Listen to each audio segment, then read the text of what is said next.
Hello, this is Kevin Brackens. Welcome to another episode of the Break It Down for Brackens podcast. Today we have Sandeep Singh. He owns two different businesses. Sandeep, welcome to the podcast. Cool. Thank you, Kevin. So tell me about either one of the businesses first. Okay. Yeah.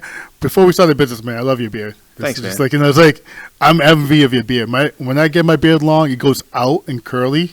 Yours goes perfectly straight. I was going to compliment you on yours as well. Yeah, I like that yours is darker and not as committed to gray as mine is, right? Yeah. Yeah. I mean, I heard they did research. If you're less stressed, your gray hair turns back to natural color. So I'm working on that right now. So I don't want to believe that. But stress is good. It depends what you call stress, right? There's the good stress and the bad stress. I'm working on mine. I'm trying to get my stress lower through some methods, and I'm only half-assing those methods. So really, business ownership can be stressful. Family can be stressful. Life can be stressful. I don't even want to think that my hair on my face signifies stress. I want to say it just signifies age. No, what is it? I don't even know what the word is, dude. But wisdom, I guess. Let's go with wisdom. Wisdom, because you can't not embrace it. Like, it's forever. It's just there for me, at least. So, yeah. But okay, so let's get started. Okay, yeah. So basically, I own a company called West Virginia SoftWash. What we do, we a soft washing company. It's like a pressure washing. It's a safer, better alternative than pressure washing. We focus mainly on cleaning rooftops, taking all that stuff that's growing in the roof, bringing the roof back to new again, making the shingles nice and soft, protecting it from hail damage. We clean sidings, anything off sidings. We're not a big fan of pressure washing, so sidewalks we kind of avoid unless we have to do it. It's a little more messy and high risk, I would say. I agree. Versus soft washing, it's more protect your siding, and that's our focus, is make sure we don't damage anything on the property. And when we see people with pressure washers, we're like, oh man, this is not gonna come out good. Well, yeah, I mean, as a painter, we do an enormous amount of pressure washing when we're in exterior painting season. Mm-hmm. We've transitioned over to kind of a soft wash prep pattern, but we're in our 13th year, and originally, we'd be at the top of a 24-foot ladder or a 32-foot ladder, reaching up over our head, trying to get the siding clean, trying to get trim clean. And when you're pushing between 2,600 and 4,000 PSI, which the machines, can get up to that level, you just buy them at Home Depot, basically, they are an enormous amount of work, and we're fortunate we've gone as far as we have without any injuries, because you could get blown off the ladder. And I have seen the soft washing systems before, and I love them. I think they're far more safe because the majority of the work's done from the ground, right? Correct. Yep, ground up. We avoid getting on any ladders. They say that basically it's safer to be on the ground. Second will be on the rooftop, and the ladder will be third. The least place you want to be is on a ladder. Last place, yeah. Last place, yep. Mm-hmm. All right, cool. So tell me about we'll jump back into the WV SoftWash, but tell me about your other ventures. It's crazy. Right now, I currently have another business called Boost Mobile. We're an authorized retailer. And going back to SoftWash, it's a two opposite business. One is where customers come into your building and you sell to them. The other one's you actually go out and sell to customers. So your sales technique is different. Your approach is different. Everything's totally different. And you have to kind of find that balance on both ends. I was actually, I had a whole bunch of jobs to run. And what I mean by that, I had pricings. You meet people and give them a price and stuff. And when you spend so many hours a day in a car and you're pricing between, say, 5 and 25 a week, it's like sometimes you wish, when you're always in the truck, you kind of wish you had just a retail space and people to come to it. And I've had a retail space in the past. I've had two. And then at that same point, for me, I felt trapped. Like, well, now I kind of want to get out of the retail space. To me, it's a double-edged sword, both being in one place and customers coming to you, or you going to meet them at their homes. Yeah, so. Yeah, I agree 100%. Like, I mean, I enjoy the fresh air, able to be out there, meeting, shaking hands, and seeing someone different. With the retail space, you see the same people every month over and over and over, so it kind of gets tiresome, Mm-hmm. But going out there, seeing beautiful homes out there, actually exploring Berkeley County, Jefferson County, places I've never been, never thought of. Hey, wow, this is a whole neighborhood in this back corner somewhere. It's an amazing neighborhood, and it's hidden. It's crazy finding this stuff. Well, cool. So what else do you want to tell us about Boost and the direction that's going? Yeah, unfortunately with the Boost side, we're a commission-based business. So there's a limit on how much money you can make. So you're micromanaged by somebody else. You're not your own boss. You're not in control of your business. So example is like, we have a great year. They're like, hey, you know what? You got an amazing year. We'll have to change your commission again. And, I got payroll to take care of. I got rent goes up, utilities going up, but my commission is going lower. So it's like, hey, you sold 50 phones a month. Now you have to sell 100 phones to make the same amount of income. That's terrible. Yeah. So, and then, open 7 days a week. It takes a toll on the family too. Like, I believe in any business or anybody, the weekend should be time with your family. That's key, and I realize working 7 days a week, working on Sunday instead of going to church, it's not healthy for you. With the SoftWash business, I can control my days. I can work 5 days a week, have the weekends off, and spend time with the family. And that's the key to any success. It's not about making money. It's about building a good, strong family first. Then everything will roll. Yeah, man. I get that. And I can imagine being open 7 days a week, having to rely on someone to unlock the doors, get the shop open, be there to service people. If they get sick or it snows or they have vehicle trouble, baby mama drama, it can be all these different levels of challenges just to get your frontline staff to the job. And it can be a real headache. I definitely get that. I didn't have that experience. And I feel like it was the recipe for the end for me. I had a custom T-shirt and apparel store that I opened. And we had it staffed, but then we weren't making that much money. So then what's the first move? Well, let's just cut back hours. No one seems to be coming in between these hours and these hours ever, so let's just shut it down during those hours. And then you lose, for me, and I didn't have anybody overseeing me like you would with Boost, but then for me, I was like, well, we're still not making enough money. Let's limit the hours a little more. Okay, limit days, let's limit hours.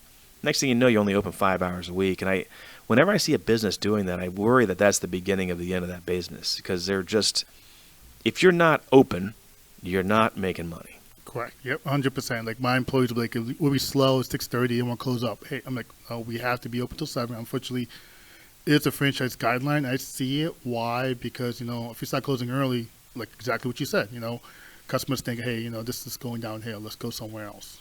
Totally, right? So beyond the challenges of that, what successes have you seen at Boost, or is it more or less just a lesson learned in business, or what? It's amazing. I know we're going through some hiccup. We got bought by Dish, and they're a fresh company. They're learning. They're getting their feet wet right now. So hopefully we see a future, but it's a tough future. It's like new system, new challenges, and then we had loyal customers for 10 years, 15 years that come in every month. And unfortunately, the way that it's going, it's like I just say goodbye to them. I'm like, hey, listen, unfortunately, we can't meet your needs. Here's somewhere else. And letting those customers go was taking a toll on me. It was like Totally. It was like, it's family. Like at the end of the day, your customers are family that you see on a regular basis. Like we talk about family, we talk about how they're going, their health and everything, and then to say, hey, listen, I'm sorry, I can't help you at all. You have no service, so I can't do nothing. I'm locked out of the account. Advising them to go to your competitor to make them happy where you can't make them happy. That's the worst. Man, yeah, it is. Yeah, it's like what's the point? Why am I in business here? Yeah, I get that. So then let's pivot our focus back over to the WB SoftWash. Yeah. What inspired you to get into this business? It was crazy. It's a wild story actually. So I bought a house in Falling Waters, and then where'd you live before that? Martinsburg. Okay. You've been in this area for a while? Yeah, we've been here 15 years. Nice. Our family's growing. We want to have a baby, and the kids are getting older. We had a townhouse. My ultimate goal was to have flat land. It's hard. If you want to be more involved with family and able to go play football, baseball outside in your yard, you need to have a yacht first. Nice, yeah. So yeah, so we looked around. We moved to Falling Waters. The house was horrible. So we looked at so many houses everywhere, and the house is beautiful house, a brand new build. When you walk out, it's just nothing. You have no land. So you just walk, so big, huge divot down.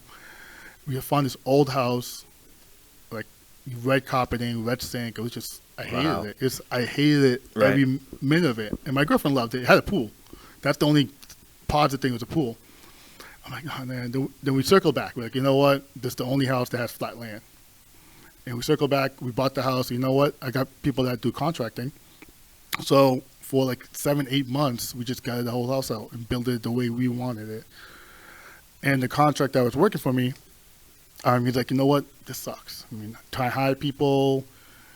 You can't keep staff. And same issue I was going through, he's like, yeah, you just, people don't even show up to work, not motivated. What year was this? This was in 2021, 2022, right there. Then I'm like, yeah, my business is sliding. I want something different. He brought up, like, you know what? I have this great idea, soft washing. I'm like, okay, cool. I'm like, yeah. And like, he gave me information. I started researching it. I'm like, wow, this is amazing. I think something that's needed in this area because I like the brand. End of the day, it's the brand. It's not like, hey, here's a pressure washer. It's like, hey, you have a nice wrapped truck. You have amazing equipment. You have backing of almost like a franchise backing to it, but not franchise. So it's like, okay, but in order to get into soft wash, you have to fly to Florida, go take the class for 1 week, right? I'm like, I've heard that, yeah. So I did that. I'm like, you know what? I'm like, okay, let's book tickets, right? So I book him a ticket. Pay. I'm like, you know what? I'm gonna pay for all of it. Let's do it. Book myself a ticket. He bails on me. Damn. So I show up, did the class, love the people, extremely friendly. They care about you more than the business. They kind of like look at you and kind of mold you as a person, versus like, hey, making you as a number. What's the name of that company? SoftWash Systems. Okay. Yeah. Then I'm like, all right. So my contract. I'm like, you know what? I reschedule the flights. I reschedule the hotel room. Let's go again. Bails on me again. Second time. I'm like, all right, you know what? One more time, right? I book it.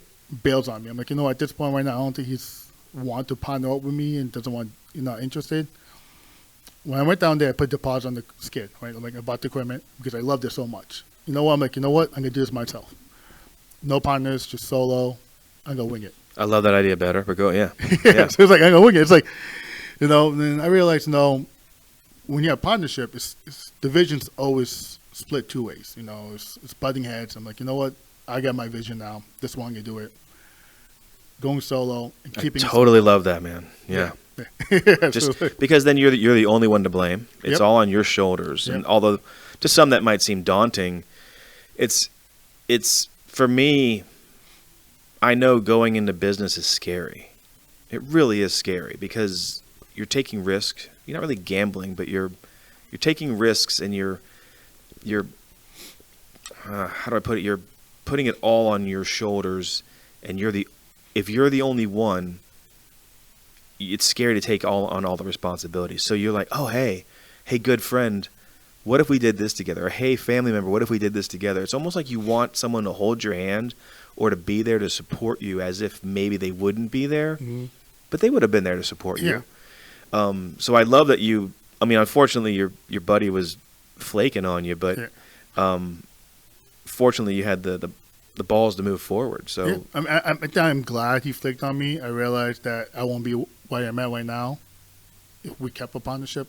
To me, I feel like it would be because, like, end of the day, if you're a business, I feel like this is my opinion. I mean, if you're a business owner, I feel like we all have like what they call a little bit of ADHD. Sure. But you have to control that ADHD. Not getting on medication, but able to hone it and focus on it. And if you do that, sky's the limit, Totally. So I realized I do have ADHD, and when I have a vision, I don't want anyone to interfere with that vision.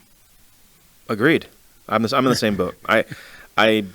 I was diagnosed as a child with the old school ADD. Yeah. And I struggle with shiny object, and it got so bad that sometimes shiny object went from like something I wanted to buy to like, oh, shiny object, I'm going to open this business. Oh, shiny object, let's go do snow plowing. Oh, shiny object, let's start a nonprofit. Oh, shiny object, let's go travel to Hawaii.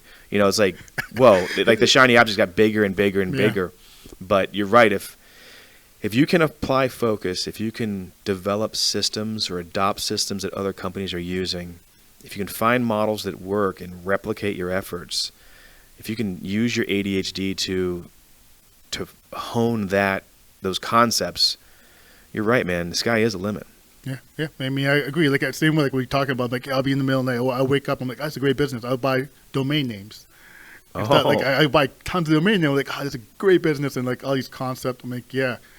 And I realized the biggest challenge I have is taking a step back. Mm-hmm. I'm like, you know what? Let's not go there yet. Not yet. You're not there yet. Is that because you have control issues, like you want to control everything, or is it I can do it better and faster rather than train you? What do you mean by better and faster? And gotcha. I think I feel like people need this. People need to have this. You know, this is great. And I think I get bored if there's quietness in my head. Absolutely. I'm in the same boat, man. I'm in the same boat. I'll talk about, like, you know, if your mind's blank, I tend to worry a little more and be more stressed out. Let me tell you a quick story about, I call it idle hands, the devil's playground, right? That's that phrase. I just spent 200 hours over 2.5 months onboarding a operations manager. And I trained this guy, like, I'm very good at stepping back. I coached myself to step back and let the company run itself. And 200 hours over 2.5 months on top of my normal responsibilities is absolutely epic effort to train this guy. I was able to step away from the company and go on 2 vacations for a total of 16 days where he ran the operations of the business almost flawlessly. And I mean, the mistakes that were made were just basic kind of like rookie mistakes, not that big of a deal. And he resigned. He didn't care for the job. And I mean, I'm telling you, I put effort in, and I can't believe in 2.5 months he's running a company. It was really a great success as far as I'm concerned. Mm-hmm. But he hated the job, so he just resigned. And I'm in day 4 right now of all of that time back. You figure it's 8-9 hours a day focused on onboarding and training and bringing that guy up to speed fast. So right now, I'm in what you're talking about, this boring point of my life where the company's running fine, sales are a little down, but everything is still ticking the way it's supposed to, and I'm fighting the urge. Sandeep, I am fighting the urge to not, and I already know what the business is. I've already built it in my head in the last 4 days. I'm like, I could do this, and I bet that guy could do this, and I could bring it this way. Here's how I'll generate leads. And then I use my ADHD kind of, and I deconstruct the business on the other side. How's it not going to work? Where I run through the mental business plan, and then I realize it would take X amount of effort, but I'm only going to make this much money. So I just need to calm down, maybe enjoy a couple of days, quote unquote, off, right? And so I totally get it, but the ADHD can make you literally start a business by mistake. But if you use it right, it can also talk you out of it. Yeah, I agree. Like 100%. I have what they call a lifeline. So when I have crazy ideas, I message my friend. I'm like, hey, listen, I have this my idea. Hear me out. Poke holes in it. I'm like, do not tell me it's good. If you tell me good, I'm not going to talk to you, man. It's like, I want you to tell me it's horrible and tell me why it will not work out. I totally get that, man. So let's get back a little bit to the soft washing. Yeah. You mentioned before a skid. I assume you're talking about equipment that you can load and unload into one truck or another. Describe how that looks for somebody who might be thinking about this sort of industry or thinking about hiring you. Yeah, it's back to what you said, creating a system, right? You cannot scale your business until you have a system. So the skid is a system in place where you can train somebody within a week, within a couple of days, depending on how good they're learning, right? Simple process. You turn the knobs. You have a diagram of what kind of chemicals to use, solutions to use, and it depends on the staining you have in the house. Turn the dial, the knobs, spray. That's it. So it's like a really quick, fast way. It's almost like McDonald's. Flip the burger, put in the bun, and good to go. Well, I'm more interested in the equipment. So yeah. I assume there's a water pump. Yep. An array of hoses. Hoses, like we have 2 reels. We have a pressure washer on it. We have a water purifier on it. Water purifier. Why would you need that? Clean windows. Oh, yeah, okay. So window washing and all that stuff. So we actually add that service when we go to the house. That's why pricing's a little bit higher because we add the full service. We don't skip corners. Prep working. So this skid's has the water tank we need. the chemicals that we need. We have different soap that we use, depends on. Tell me about that. So rooftop, we have a soap that we use just to kill, eat the oil. So Oil on the roof. on the shingles. How is that even a thing? Shingles. Shingles have oil in them? Yeah. So Okay. it doesn't, degrade it. Okay. So we don't want to use that on the sidings. So sidings, we have something else that's a degreaser. So we don't put a degreaser on the roof where we're siding a degreaser, and then we have soap that'll stick to your sidings where it works over time. Oh. So it's like a sticky soap that when we throw on it, and it gets better by every day. The more rain we have, your house gets cleaner and cleaner and cleaner. It's amazing how it comes out. That's neat. Almost my simple mind kind of goes back to like a Rain-X. Like a Rain-X sort of thing where the water beads off or the dirt sheds off the siding just with rain. That's pretty cool. Yeah, and then we also have a wax coating that we throw on the roof also too, on your rooftop, on your siding to make your house just bright. So when the sun comes up, your house will shine the whole neighborhood. It will look just like it'll blind you basically. Nice. I see this as a premier product. So describe to me how you're different than your competition. First is with the competition versus me, it's not about money. It's about building a brand. A brand is who you are. Also, I look at it and taking care of the people, and building long-term relationship. So I'm not here to clean your house and that's it. You're not gonna hear from me again. I'm here to say, you know what, we can clean your house. We can be buddies. We're your friends. And if you need something from me, I got the equipment. Even something simple. Hey, I got bees nests up here. I'll just show up at your house and just take the bees nests out, and no cost at all. We just want to make sure that because we realize our market is for older people, that we don't want them going on ladders. Again, safety hazards, Certainly. And you want to take care of your body. We don't want you to get injured. Let's do it. When we're young, we're healthy. Yeah. We're there for you. So the one thing I like about your business is the wraps that you have on the vehicles that I've seen. They're very similar to mine in that you're not hiding from anybody. No. I mean, it's not like Sandeep's put a few stickers on the side of his doors or a decal on his back window that says house cleaning or pressure washing or soft washing. I mean, he has a beautiful from front to back pickup truck and transit that I've seen that are logoed up. And Brackens Painting is the same way. Our logos are extensive, and what we do because the paint cans on our rigs, and it says Brackens Painting on there. So when a business isn't afraid and they're not hiding, and what I mean by that is other companies may not advertise who they are in their vehicles. I'm not saying we're more credible, Sandeep. Yeah. But you can find us. Correct. Yeah. I mean, you can flag us down anywhere. You can knock on a window and say, "Hey, listen, you messed up. Fix it." We're not. Or high five. You did awesome. Yeah. But what I prefer, and I always tell clients when they're looking for other contractors also, I said, you want to find somebody that's not hiding from anybody. Yeah. That's who you want to work with. They're more likely a little more expensive, but you're paying for accountability. You're paying for how visible they are because they're not afraid to stick their neck out, which means they're going to do good work. And if there was something wrong or broken or an issue, you don't have to chase them down. They're easy to find. Yeah. And also you're paying for good staffing, good people showing in your house because we do background checks. All of our employees have badges they carry. Nice. We do a monthly background check on them. And our goals, it's basically, our price is higher than other people is because we want to make sure our employees have a living wage, which means their job's on the line. Every day they show up at your house, that means, hey, I need to make sure this is 100% on point because if I lose my job, I can't pay my rent no more. I can't pay my car payments. So Totally. So that's goes into cost. We just make sure our employees, are able to survive out there in this economy. So let's move on to business challenges and business successes. What challenges did you have, or what successes? Which one or both do you want to focus on? The challenge is, I think, the pricing. And when people see our pricing, they almost laugh it off, like, "Hey, this is a joke, right?" It's like, and I'm like, I'm giving you a great pricing, without making crazy profit. Based on the value. Based on the value, yeah. Right. Based on the value, because we go to its prep work. Our time covering your windows, covering your bushes, make sure nothing gets damaged. We spend more time on prep work than actually cleaning your house. Nice. but I think that's a challenge. I think like in this area, we're so used to, I mean, people don't realize this area is growing. Definitely. It's growing fast. We're so used to someone showing up at door with a pressure washer and say, hey, listen, give me $50, I'll do this. Yeah, So- I call that Joe Snuffy.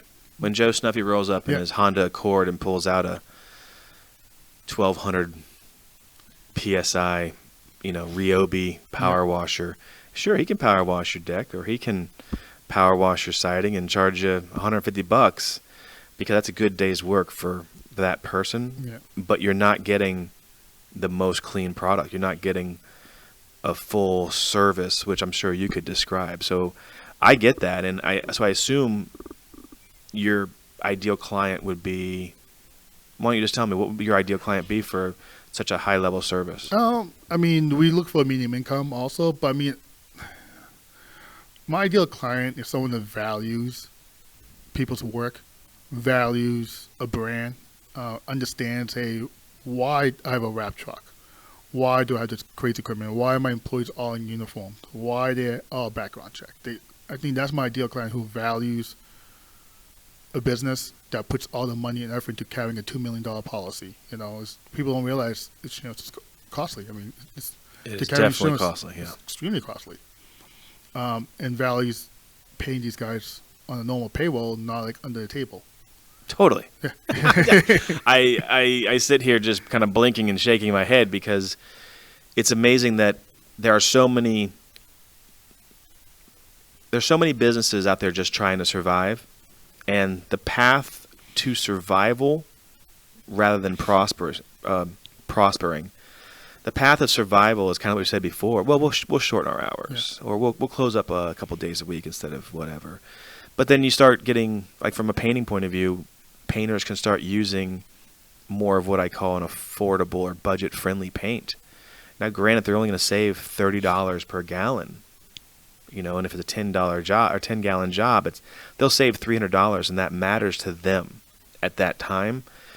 But for me, I'd rather put the premier paint on the walls with the best painters and make $300 less, but have the reputation of being one of the most premier painters in the region. Yeah, 100%. When I want people sitting around the dining table or meeting rooms, and my name comes up, I want people like, hey, that's the guy, man. I just hear your name everywhere. That's the guy you see. And that's my ultimate goal, to build a brand. And ideal client will be, that's, valuing what we do and put our words out there, and they see, what we're doing. So, yeah. That's really good. What about what successes? Tell me about some clients that were just over the moon. Or just any business successes. I mean, I think success is building a brand. I think that people know my brand now. They see my logo. They see my truck. When you no longer need to advertise and spend money on advertising, on social media, I mean, on Google, spending $1,000 on that. Thousands of dollars. $1,000. And you get no lead, nothing. When people see us, they're like, okay, you guys are the one, I see you guys everywhere. I see your truck everywhere. I see you do great jobs. I see my neighbors talk about you, and I think that puts a tear to my eye than anything. I love that. Yeah, it's like, yeah, wow, man, it's all that paid off, and then not getting suckered into online advertising and dropping money. Well, don't knock it, bro, because Yeah. right now my advertising budget is more than I grossed in my first year. I feel yes, that's and what, I'm on the radio. I'm developing SEO in other regions right now, and I would say I probably spend around $500 to $7,500 a year on like Facebook direct targeting. One of the things I've seen really well is painting in your neighborhood now, in quotes. And what I do is I do a 1 mile radius of where we're painting for, say, a week. And that's I've seen some really good returns on that for about $100. Yeah. And one job covers that if I get one more job from that region. But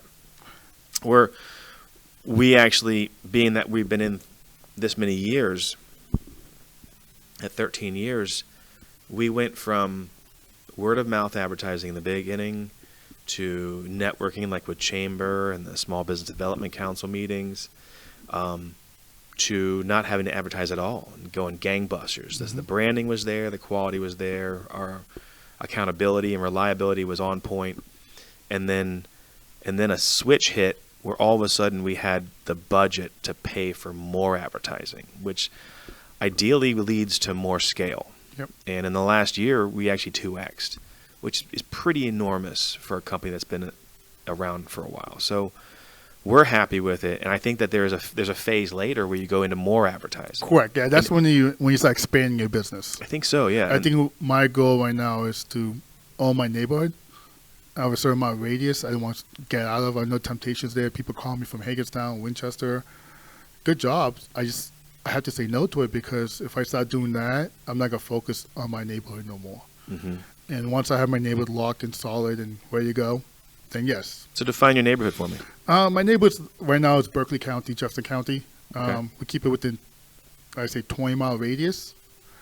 So there's so many places that we can advertise, local knock on doors, local flyering ads, cost-effective ads that really work. I feel like that goes against your ADHD model. I feel like your ADHD model would want to capitalize on calls from Frederick and Hagerstown and to get them. Yeah, but I mean, so this year, I learned last year, I got greedy. I was going 5 days a week and didn't care what kind of job it was. It was a $200, $300 job. We just ran around everywhere. This year, my focus is 3 days a week. Focus on 2 days on advertising, marketing, grassroots marketing. And the other 3 days go for a solid client with the value of ticket over $1,500 or $2,000. Instead of me chasing after a few $100s, I can just work on one house, one job, and take my time and really focus on it. And there's a lot of jobs here already. And plus, I feel like I don't want to step on people's territory. I'm a person, I love people that own businesses. Mm-hmm. And I need to perfect mine. And if I go to Frederick, if I'm not there all the time, I'm not building a brand in Frederick at all. Right. I need to build a brand there for me to penetrate it. Just to go for one job, it's not worth it. If I want to do it, I'll put a hub there, hire people locally that live there, give them a living wage, and focus that way. So once I've mastered my neighborhood, once people know who I am, once my calendars are really booked out, then my goal is to get another truck, open another hub somewhere else, and just do the same, just copy and paste. Nice. And that's like you said, create a system. Once you create that system, because once you start spreading yourself out, you lose the system. You kind of okay, well, I'll just get a job here, and you forget the whole process. Right. Okay, then let's try to bring it all back together. Okay. What would be one or two or three things that you want me or anybody listening to this podcast to truly take away? And what I mean by that is how do you want somebody to bring up your name in reference to a conversation they're in? That's a good question. That's tough. Well, I'll give you an example, for Brackens Painting. Yeah. Okay, Brackens Painting should be considered the premier painting company in this region. Yeah. We have what I consider the best painters, the ones that know our systems the best. We use the best products. We are 85 to 90% on time starting every single project. So if I say we'll be there next Thursday, 85 to 90% chance we're going to be there next Thursday. And if we know we're not going to be there next Thursday, we let you know ahead of time. Furthermore, we're licensed. We carry insurance. Unlike a lot of other painters, some of them just are a little more fly-by-night. They might be a little more budget. Additionally, we work multi-day projects. Instead of job hopping, as it's called, where you go and do 2 days of work and then go somewhere else and do 2 days of work and then go, kind of cycle around, that's a real inconvenience to our clients. So we make sure we let them know we will be here every single day until the job is done. And the reason we have the incentive to be there every single day is different than any other painter. We don't require deposits. We can afford to buy our own paint. I can afford to pay for my men. And I feel like not taking a deposit truly gives the client peace of mind in that we're not going to run off with their money. And Yep. we're not going to use your deposit money to pay for another project we're behind on. So we show good accountability with that. And I'd say the final thing is where we look professional, and when we are where we're supposed to be when we're supposed to be there. Yeah. Yeah. I agree. Same with me. We're dedicated to our job, and we'll visit your house again couple of weeks later, just because we want to make sure everything's perfectly fine. So people bring me up. I want them more like, hey, I know the owner of this company. Really nice guy. Here's his number, direct number. Mm-hmm. Because I feel like as a company gets bigger, you kind of lose focus on the customers. You have your employees take care of the customers, which is, I feel like it's the wrong way of doing it. I want all our customers, every customer I have right now, know who I am and direct line to me, because that's the only way you can really be successful in your business, I feel. I get that. Well, I hope you have interest in working either as a subcontractor or on a referral basis, because as being the premier soft wash system in this region, I want to be able to refer work to you. Now, the price point might be too high for me to make any money off of, but I want to be able to refer talented, reliable guys, like I said, that match the same values that we have, which is, if we say we're going to be there, we're going to be there, weather pending. Yeah, 100%. I've been to so many job sites that I'm like, wait a minute, you don't need a house wash. Like, why? Don't waste your money. I'm like, work on a different project. Take that money you have right now, work on the landscaping and something like that. And then people have been really appreciative. If somebody else showed up there, they're like, hey, listen, yeah, we'll wash your house. I'm like, well, your house does not need washing. Yeah, I've seen some of the same stuff where people think they need painting done and they're worried about the condition of the wood, and it might just be that they need a couple boards painted, and that's more of a handyman's job. It's not deploying a crew like ours. I'm definitely interested. I'd like to have you out to the house and see what it's going to cost at my house, and I am the client that likes to pay for the premiere. If you're like, oh, we're going to make your roof shine, I'm like, Sandeep, show me. I would love to be the only neighborhood or the first house in this neighborhood that has a shiny house. I would like people to ask me, how did that go? And I want to be able to refer you. So I think that would definitely work. And then again, I don't have to make money on the cleaning of a house, but if I'm pricing between $5 and $25 a week, especially going into the busy season, I want to know are you the guy that I can give their number to or coordinate it for you? Yeah, 100%. And if someone's not happy, don't pay me. That's why my model is: if you're not happy with what we do not give me a penny. Yeah, we're in the same boat. We have a double walkthrough situation where the ops manager and the foreman will do a walkthrough with the homeowner, and that's the other thing. We don't get paid until the job's done, until they're satisfied. 100%. I love that. Well, anything to send off with? That's a tough one. How about where to find you? Yeah, I'm in Martinsburg. We're located 80 Eagle School Road, Martinsburg. We are moving to a new location.